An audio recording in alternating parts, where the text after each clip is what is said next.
बिस्मिल्लाहिर्रहमानिर्रहीम। अस्सलाम वालेकुम दोस्तों, तमाम देखने वालों को आज 14 अगस्त का दिन मुबारक हो।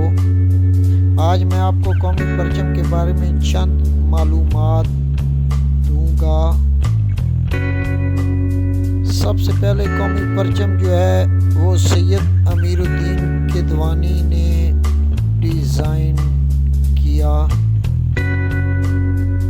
कौमी परचम 11 अगस्त 1947 को इख्तियार किया गया, लहराया गया।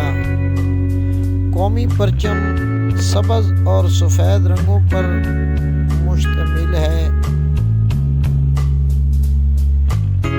परचम में सब्ज़ रंग मुसलमानों जबकि सफ़ेद रंग अक़लियतों को ज़ाहिर करता है। कौमी परचम के सब्ज़ रंग के ऐन दरमियान चाँद और सितारा है। कौमी परचम पर चाँद तरक्की जबकि सितारा इल्म और रोशनी को ज़ाहिर करता है। परचम का जिक्र पाकिस्तान के कौमी तराने में भी है। दोस्तों, वीडियो देखने का शुक्रिया। हमारे चैनल को सब्सक्राइब करें, लाइक करें।